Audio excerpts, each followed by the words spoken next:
Her scream cut through the dark like a blade. I'd heard that sound before, years ago, on a night that ruined my life. But this time, there was no team, no ambulance, just me, a wrecked car, and a woman bleeding out under my hands. I told myself I wasn't losing another one. Not tonight. It was almost midnight when I realized the lights had gone out again. I sat there at the kitchen table, staring at the unpaid electric bill under the flickering glow of a cheap lamp, wondering which excuse I'd use this time. My daughter, Harper, was asleep upstairs, her soft breathing coming through the old baby monitor I never unplugged. She was 7 now, but that small voice over the speaker still reminded me that she was safe, still my reason for getting up every morning. The house was quiet except for the faint buzz of the refrigerator and the occasional groan of the wind outside. Nights like this always brought back memories I'd rather forget, the kind that make you flinch at small sounds and question whether you've done anything right with your life. 3 years ago, I'd been a paramedic. Not a great one, but solid, focused, the kind of man who could keep his hands steady when everything around him fell apart. Until the night I didn't. One mistake, one wrong call, and a woman died on my table. They said it was a judgment error. That phrase still eats at me like rust on steel. I rubbed my temples, trying to quiet the noise in my head. When it happened, a sound that didn't belong. Not the crash itself, not tires or impact.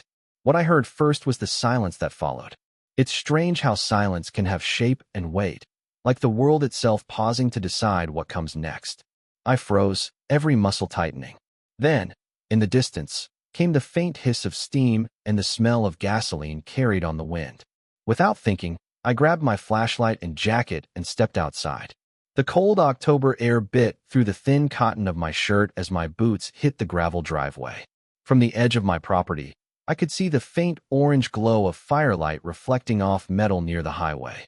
My body moved before my mind could argue. Years of training I wasn't supposed to use anymore, took over. I vaulted the small ditch separating my yard from the county road, the beam of my flashlight bouncing off shattered glass and torn dirt. When I reached the wreck, I saw a sedan flipped onto its side, the passenger door facing skyward, steam hissing from the crumpled hood. One headlight still flickered like a dying signal. The air was thick with that unmistakable mix of oil, hot rubber, and blood. The driver's side was crushed. I circled the car, slipping once on the loose gravel, and climbed onto the undercarriage to reach the passenger side. My hand burned from the heat of the engine block, but I pried the door open anyway, metal shrieking as it bent. Inside, a woman was pinned beneath the collapsed console. Her hair, dark and soaked with blood, was plastered against her face. The pale cream of what had once been a silk blouse was now red and torn. She looked maybe mid-30s, though shock had already drained most of the life from her features. Her eyes opened when the flashlight hit her, sharp and aware despite the pain. "Help me," she whispered. "Please, that hurts." I leaned closer, my old instincts kicking in whether I wanted them to or not. "I'm here. My name's Declan. I'm going to help you, okay?" She tried to nod but stopped halfway, her breathing shallow. I scanned the wreck quickly, legs pinned, likely broken, bleeding from the abdomen, arm fractured, possible head trauma. All bad signs. The right move was to call 911 immediately and wait for professionals. That's what I should have done. But as I reached for my phone, I caught sight of her again, her eyes locked on mine, terrified but trusting, waiting for me to decide what kind of man I was. For a moment, I froze. The ghost of another night rose up behind my eyes. Another woman, another set of eyes, the sound of a heart monitor flatlining. I could still hear the supervisor's voice afterward. "You hesitated, Declan. Not tonight. Not again." I shoved the phone back into my pocket and forced a breath. "I'm going to get you out," I said quietly. "You just need to hold on." She let out a weak laugh that turned into a sob. "Don't let me die," she whispered. "Not tonight," I told her. "Not while I'm here." The wind shifted then, carrying the scent of smoke stronger than before, and I knew I didn't have time to think. I reached into the wreckage, feeling the tremor in my hands as they steadied on her shoulder. For 3 years I'd been a man waiting for some kind of punishment. Maybe this was it. Or maybe it was something else, a chance to finally stop standing still. I tightened my grip on the doorframe, braced my foot against the seat, and prepared to do the one thing I'd promised myself I'd never do again. Make a call that might decide whether someone lived or died. The woman's breathing came in short, uneven bursts, the kind that made my gut tighten because I'd heard it before, the fragile rhythm right before the body gives up. Steam hissed from the radiator, mixing with the smell of fuel and blood. My flashlight beam cut across her face again, and she winced, blinking up at me. "Stay still," I said, my voice lower now, calmer than I felt. "I need to see how bad it is." She nodded faintly, trying to lift her left arm, but it hung limp, twisted at a wrong angle under her jacket sleeve. The bone was broken clean through. Her right hand trembled as she pressed it against her lower stomach, eyes wide with terror. "It hurts," she whispered. "Down there, too." The words made my stomach turn because I already knew what that meant. Something sharp, metal or debris, had gone through her lower abdomen. Internal bleeding. Minutes, maybe less, if I didn't act. "I'm going to move a few things, okay?" I said, forcing a steady tone as I reached across the wreckage. "But I need you to tell me your name." "Belle?" she whispered, voice catching between breaths. "Belle Hartwell." That name landed with quiet irony a few moments later. But right then, it was just something to hold on to. "Okay, Belle. I'm Declan. You're going to be all right. Just keep talking to me." I looked down and saw how bad it really was. A section of the console had sheared loose during the roll and jammed into the floorboard, pinning her from the waist down. A strip of steel, long, jagged, and rusted, pressed against her thighs and lower abdomen. It was the kind of injury you didn't touch unless you had backup and tools, but she didn't have that kind of time. "You've got some internal bleeding," I said, mostly to keep her aware. "But I can stop it if I work fast." Her eyes searched mine. "You're a doctor?" I swallowed hard. "Not anymore." Her brows furrowed in confusion, the kind that comes from pain and disbelief colliding. "I used to be a paramedic," I told her, the words heavy like stones on my tongue. "Lost my license 3 years ago because I made a bad call. A woman died because I hesitated." Belle's breathing hitched. For a second, I thought she might panic, but instead she gritted her teeth and said, "Then don't hesitate now." That snapped something inside me into focus. She didn't care about my past. She cared about this moment, about living through it. I nodded. "All right then. No hesitation." I tore off my flannel overshirt and ripped it into strips with my teeth, tying one around her arm to slow the bleeding there. The rest I used to pack against the wound on her leg. My hands were shaking, but the old muscle memory was still there. "Pressure. Stabilize. Breathe." She gasped when I shifted the metal a fraction, and I stopped instantly. "Easy, easy. I've got you," I said. She tried to laugh, but only managed a faint smile. "You sound like you've done this before." "Too many times," I muttered, pushing down harder. Her pulse fluttered beneath my fingers. "I make surgical instruments," she said suddenly, her voice drifting. "Scissors, clamps, the things people use to save lives." "Then tonight," I said quietly, "they're saving yours, just through me." Her eyes flicked open again, glassy but focused. "You really think I'll make it?" I didn't lie. "I think I'm not letting you die in this car." That earned me the smallest nod, her lips trembling. I adjusted my position, one knee braced against the doorframe, both hands pressed over the wound, feeling for pressure, counting heartbeats. For the first time in years, the fear didn't control me. The doubt didn't whisper that I'd mess it up again. All that existed was her pulse under my hands and the seconds ticking away in the dark. "Belle," I said softly, "I need you to hold on for me. Help's on the way. But until then, it's just you and me." Her eyes fluttered open again, and she whispered something that almost disappeared into the night air. "Then don't stop." I didn't. The night air was cold enough to sting my lungs every time I took a breath, but I barely noticed. All I could focus on was the blood pooling beneath Belle's legs, dark and slick in the dim light. The piece of metal pinning her down gleamed wetly each time my flashlight flickered past it. The car's frame groaned under its own weight, shifting slightly, as if reminding me that we were running out of time. She was slipping. I could see it in the way her pupils dilated, and how her lips turned a pale shade of blue. I pressed harder on the wound, whispering to her just to keep her here, in this moment, one breath at a time. "You're doing good," I said, my voice steady even though I felt like I was unraveling inside. "You stay with me, Belle. You hear me?" She nodded weakly, her voice barely there. I can't feel my legs." "That's good." I lied. "Means your body's protecting you from the pain. You're going to be okay." She tried to laugh, but it came out as a broken gasp. You're a terrible liar, Declan. I didn't deny it. I'd been lying to myself for years, pretending I was fine, pretending I'd moved on from the night they told me I wasn't fit to save anyone. But here I was again, knee-deep in glass and blood, with someone depending on me to make a call no one else could. Her head rolled slightly toward me. What happens if you move it?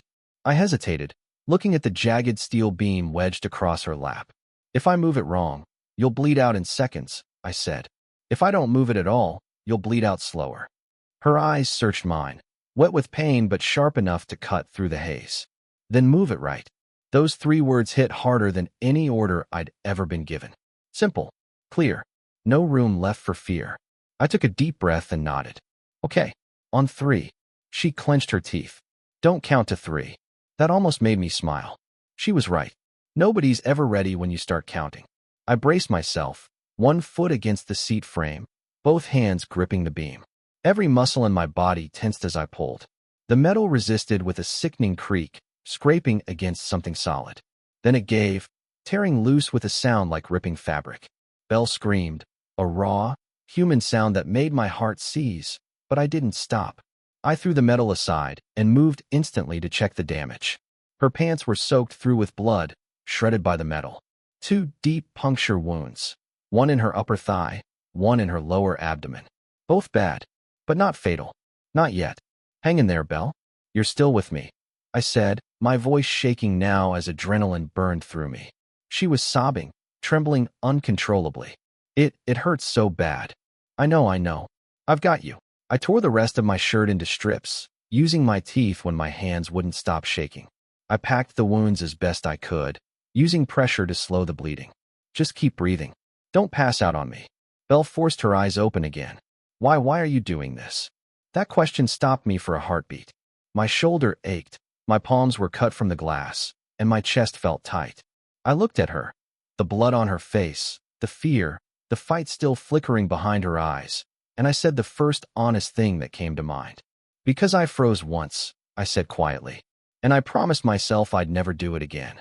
Her lips quivered. You didn't freeze tonight. I tied off the makeshift bandage, pulling it tight. No, not tonight. For a moment, the only sound was her breathing, shallow but steady, and the soft hiss of the wreck cooling in the night air. I could see the faint reflection of my daughter's bedroom light through the trees, glowing like a tiny reminder of why I had to keep this woman alive. I leaned back against the car, letting out a shaky breath. My hands were covered in blood, my shirt gone, my body shaking with exhaustion. But Belle was alive. That was something. That was everything. Then I heard the faint hum of tires in the distance.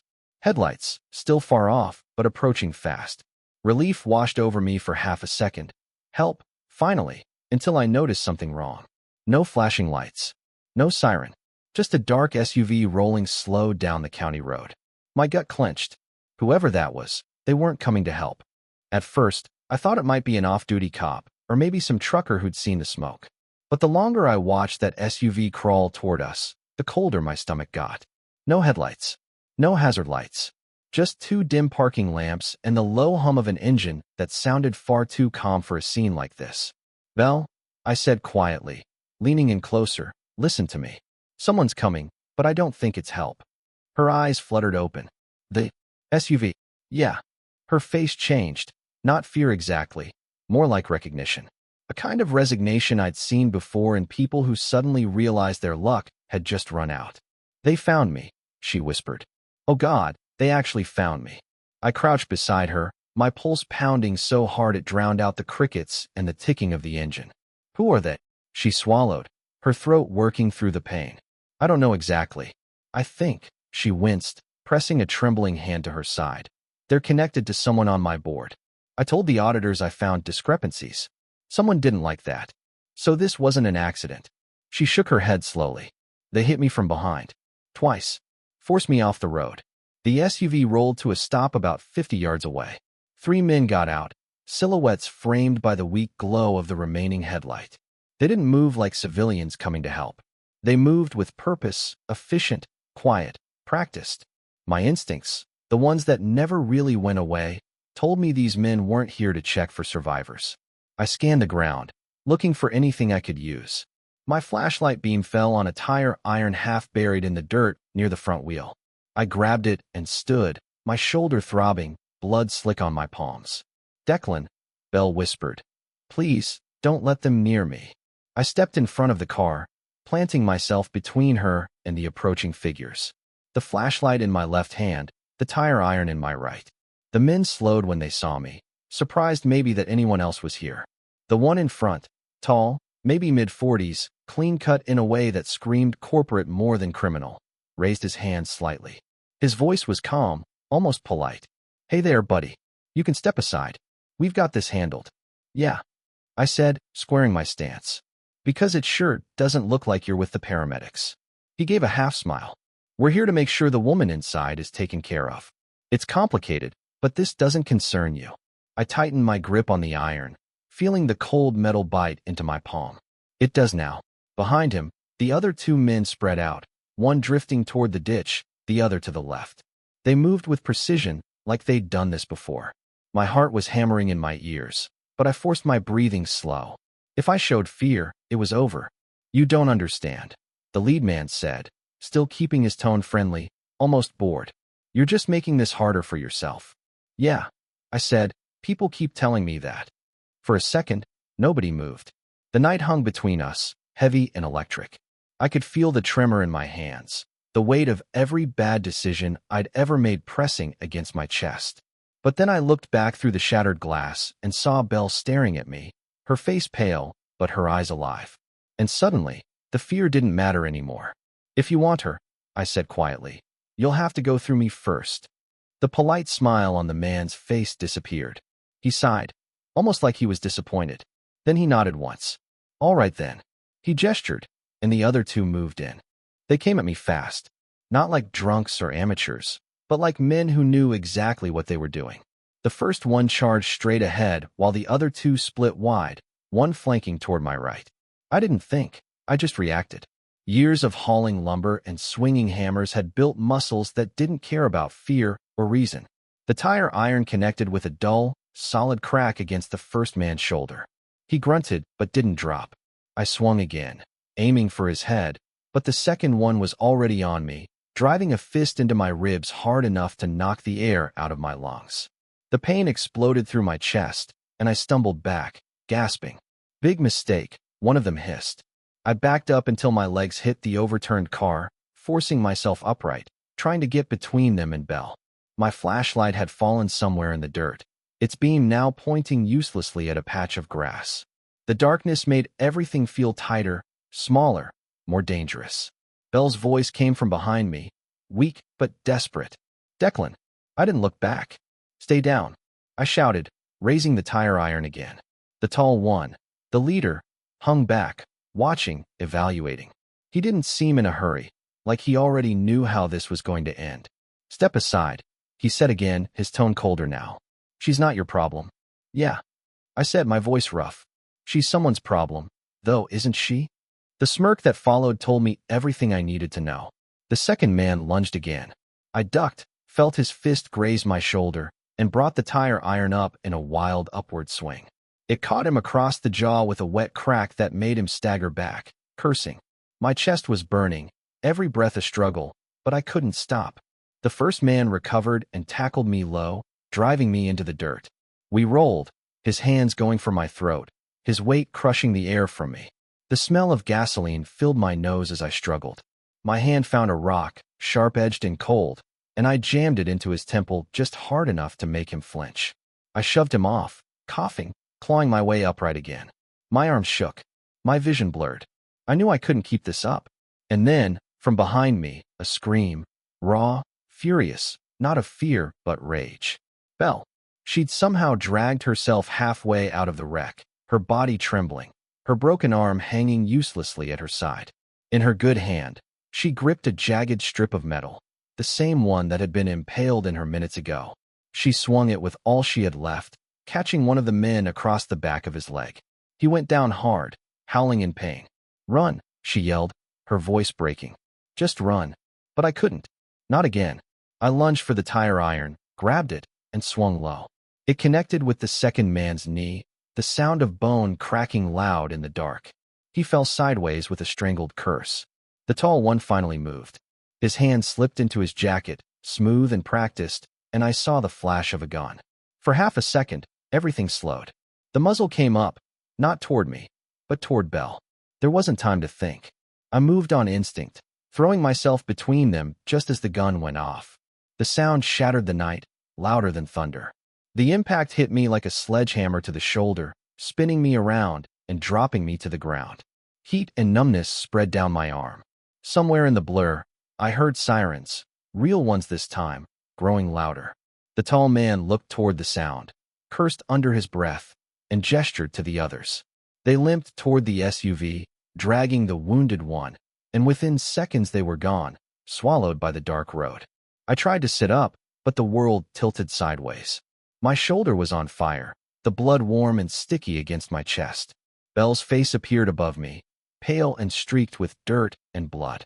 She was crying, shaking, still gripping that twisted shard of metal. "You're shot," she said, her voice trembling. "Yeah," I managed, trying to smile. I noticed. Her eyes darted to the flashing red and blue lights growing closer. "They're coming." "Good," I said softly, the pain starting to blur into something distant. Took them long enough. I wanted to stay awake, to make sure she was breathing, but the adrenaline was fading fast. My vision tunneled, and the last thing I heard before everything went black was the wail of sirens and Belle's ragged voice whispering, "Don't you dare die on me." When I came to, red and blue light was flashing against the trees like some distorted fireworks show. My shoulder burned, every pulse of my heartbeat sending fire down my arm. The sound of voices and the crunch of boots on gravel filled the air. "Sir, stay still," someone shouted near me. "You've been shot." "No kidding," I groaned, trying to push myself up. A pair of hands caught my good shoulder and guided me back down. The smell of antiseptic and diesel filled the air. Paramedics had arrived. For a moment, it hit me how strange it was to be on this side of it, lying in the dirt while someone else took control. "How's the woman?" I rasped. "She's critical, but stable," one of them said. "We've got her on oxygen." "You did good work. Who trained you?" "I used to do this job," I muttered. Back before I forgot how to forgive myself. He didn't answer, just gave me that polite half-nod medics give when they've heard more than they need to. Then he turned back to Belle, calling for more gauze. The police arrived in force. 3 cruisers, a pair of deputies, and one detective in plain clothes who looked like he hadn't slept in days. He was tall, with the kind of steady presence that filled a scene without raising his voice. He walked over while I sat on the bumper of the ambulance, bandaged and lightheaded. "Detective Harper," he said, flipping open a small notebook. "You're Declan Foster?" "That's me," I said, trying to focus past the dizziness. He gave me a quick once-over, eyes sharp but not unkind. "You're the one who called it in?" "Yeah. Well, sort of." I hung up before dispatch could argue. "Why?" "Because she was bleeding out, and I didn't have 15 minutes to wait." The corner of his mouth lifted, almost like a grin. "Sounds like you knew what you were doing." I didn't answer that. I just looked toward the ambulance where Belle lay, her face half covered by an oxygen mask, her body wrapped in bandages and blankets. The doors were open, the paramedics working with the kind of calm I used to pride myself on. Harper followed my gaze. "She's lucky," he said quietly. "You saved her life." I just did what anyone would have done. He closed his notebook. "No," he said simply. "Most people would have called 911 and waited." For the first time that night, I didn't have anything to say. I just watched as they lifted Belle's stretcher into the ambulance. She turned her head slightly, her eyes finding mine through the haze of morphine and flashing lights. Her lips moved, just a faint whisper, "Thank you." Then the doors shut, and she was gone, swallowed by the sound of the engine and the rhythm of sirens as they sped off toward County General. Harper put a hand on my good shoulder. "You need to go too. Get checked out." "I'm fine," I lied. "It went straight through." He raised an eyebrow. "You're bleeding through your bandage." I looked down. He was right. "I've had worse," I said, but it came out weaker than I meant. He studied me for a moment longer, then sighed. "All right, stubborn man. But at least let me drive you home. I'll have a unit posted outside for the next few nights." Whoever those men were, they might not be done. The word home suddenly felt heavy. Harper, my daughter, my house sitting just beyond that tree line, its porch light still glowing like a promise. I nodded. "Yeah, take me home." He helped me into his unmarked car, the kind that smelled faintly of coffee and old paperwork. As we rolled past the crash site, I glanced out the window one last time. The overturned sedan looked smaller now, almost peaceful under the wash of police lights. But the blood on the dirt, the reminder of what had happened, was still there. When we reached my driveway, Harper parked and turned off the engine. "You did something good tonight, Foster," he said quietly.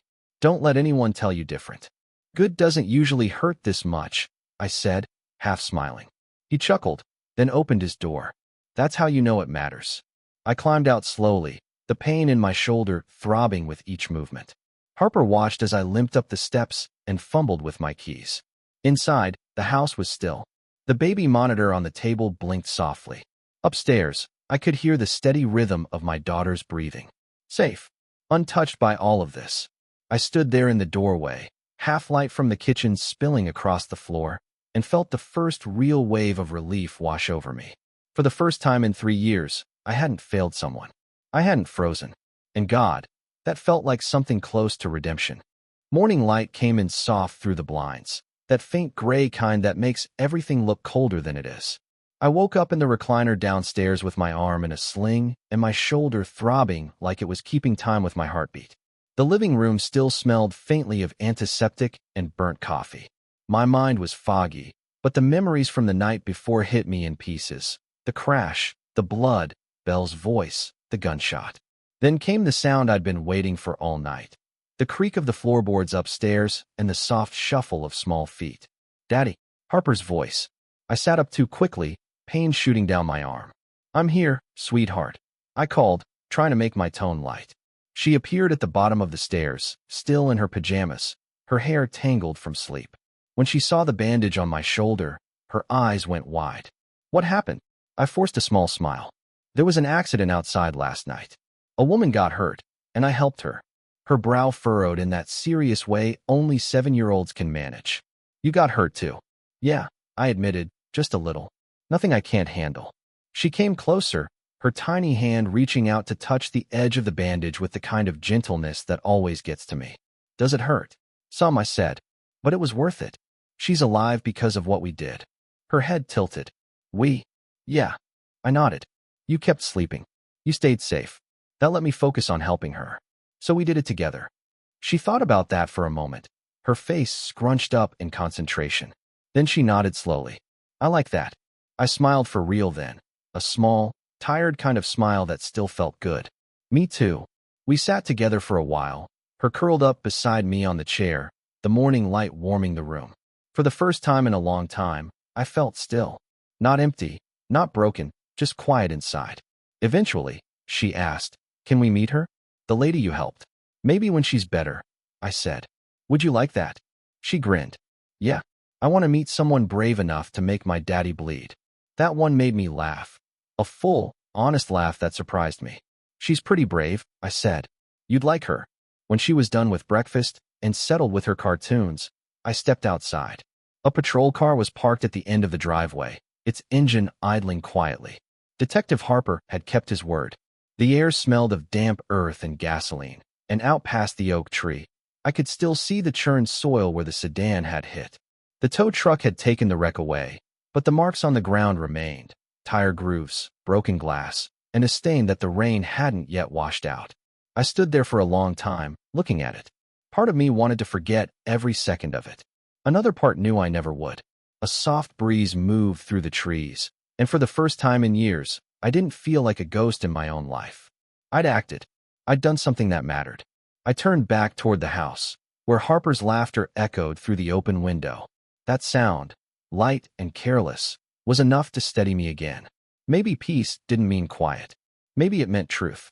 And the truth was, I wasn't broken anymore. Just bruised, healing, and still standing. The day had stretched long and quiet. Harper was napping on the couch under her favorite blanket, the one with the faded cartoon ponies she refused to throw out. Outside, the patrol car idled at the end of the drive, the officer inside sipping coffee and pretending not to watch the house. I sat at the kitchen table, my arm in a sling, the pain in my shoulder dulled to a deep, steady throb. The world felt still in that strange way it does after chaos, like everything around me was catching its breath. The crash, the fight, the blood, it all felt half dream, half memory. I was still trying to convince myself it was over when my phone rang. Unknown number. For a second, I considered letting it ring out. My energy was gone, my nerves shot, and I didn't have much left to give anyone. But something, instinct maybe, made me swipe to answer. Hello, Mr. Foster? The voice was soft, but familiar. It's Belle Hartwell. I sat up straight, the chair creaking under me. Belle? How are you even calling me? You should be in surgery. I am, she said with a small, breathy laugh that turned into a wince. Or I was. Or I'm about to be. Honestly, the timeline's a little fuzzy. They gave me something for the pain, and now everything feels like it's underwater. Then hang up, I said quickly. You need to rest. Focus on healing. No, she said, her tone firm even through the weakness. I needed to talk to you first. I leaned forward, elbow on the table. Why? Because you saved my life, twice. The room went quiet except for the hum of the refrigerator. I didn't know what to say to that. She continued, voice softer now. You told me last night that you lost your license, that you weren't supposed to make those decisions anymore. But if you hadn't been there, if you hadn't decided anyway, I wouldn't be breathing right now. So whatever happens next, I'm not letting them treat you like you did something wrong. Belle, I said quietly, you don't owe me anything. That's where you're wrong. Her tone changed, steady, resolute, the kind of voice that belonged to someone who was used to getting things done. I owe you everything, and I don't leave debts unpaid. You gave me my life back. I'm going to give you yours. I swallowed hard, the words catching in my throat. You don't need to do that. You just need to get better. I plan to, she said, almost smiling through the pain. But while I do, you should know something. I meant what I said last night. I have too much left to fix. And that includes what happened to you. Her breathing grew uneven, the drugs clearly pulling her under. They're telling me it's time, she murmured. I have to go. Belle. Don't worry, she interrupted softly. You'll be hearing from me again soon. And when you do, Mr. Foster, be ready. Because I'm about to turn your life upside down in the best possible way. And just like that, she was gone. I sat there, phone still pressed to my ear. The call ended, but the echo of her voice lingering like a spark in the dark. I hadn't realized how long it had been since someone believed in me without a single doubt attached. Outside, the sky was turning gold with late afternoon light. The patrol car's headlights flashed as it switched shifts. I leaned back in my chair and exhaled slowly. I didn't know what Belle Hartwell planned to do, but I knew one thing for sure. When she made a promise, she meant it. For the first time in 3 years, the future didn't look like a blank page. It looked like a door I was finally ready to open. Dawn came early that morning, soft and pale over the tree line. The kind of quiet sunrise that doesn't announce itself, just unfolds. I hadn't slept much. My shoulder throbbed every time I shifted, but it wasn't the pain keeping me awake. It was the echo of Belle's voice. Those last words before she hung up had settled in my chest and refused to leave. I'm going to give you your life back. I sat at the kitchen table, a half-empty cup of cold coffee beside me, staring out the window at what was left of the crash site. The tow truck had hauled the car away hours ago, but the ground still told the story. Gouged soil, shards of glass catching the light, faint streaks of blood that the rain hadn't yet claimed. It looked like chaos, but somehow it also looked like closure. For 3 years, I'd been living like a ghost, working construction jobs, keeping my head down, convincing myself I'd made peace with the silence. I told everyone I didn't miss it, that I didn't want to go back. But the truth was uglier. I'd been afraid to want anything again, afraid that wanting meant risking another failure. Now, sitting in that kitchen, watching the world rebuild itself one ray of sunlight at a time, I realized something had shifted. I'd spent 3 years trying to bury who I was. But that night, blood, fear, and all, had dug him back up. My phone sat on the table beside the cold coffee. I stared at it for a long while before finally picking it up. When the receptionist answered, her voice was bright and efficient. County General Hospital, how may I direct your call? I hesitated for half a second, then said, I'm looking for a patient. Belle Hartwell. She came in last night from a car accident. Are you family, sir? Family. The word hit me harder than it should have. I'm the man who saved her life, I said. Does that count? There was a pause, then a slight smile in the woman's voice. Hold, please. I'll transfer you to the surgical wing. As the line clicked, I caught my reflection in the window, bandaged, unshaven, exhausted, but something about the man staring back looked different. Not fixed, not healed, just alive. Outside, the patrol car was still parked near the end of the drive, another officer on shift, the same quiet presence keeping watch. For the first time, I wasn't thinking about the danger. I was thinking about what came next. Belle Hartwell had survived something she wasn't meant to. So had I. Maybe that meant we both had work left to do. I looked upstairs toward Harper's room. She was still asleep, safe and warm in a world I'd nearly shattered and somehow saved all in one night. That little girl would wake soon and find her dad making breakfast with one arm, probably burning the toast again. She'd ask when we could visit the lady from the accident. And I'd tell her, soon. Because now, for the first time in years, soon didn't sound like a lie. The phone clicked back. A nurse came on the line. Mr. Foster? Miss Hartwell made it through surgery. She's in recovery now. The doctors say she's stable. I closed my eyes and exhaled. Thank you, I said quietly. That's good news. Yes, sir. She's been asking for you, actually. Would you like me to let her know you called? A smile pulled at the corner of my mouth, the kind that hurt a little but felt earned. Yeah, I said. Tell her I'll be in touch soon. After I hung up, I stood by the window a moment longer. The sun was fully up now, washing the kitchen in gold. The light hit the old photo of Harper and me on the fridge, the one from before everything fell apart. For years, I couldn't look at that picture without feeling like a fraud. But now, it felt different. Maybe I couldn't change what I'd done, or who I'd failed, but I could choose who I was from here on out. I poured a fresh cup of coffee and watched the steam rise. It felt like the first morning of the rest of my life.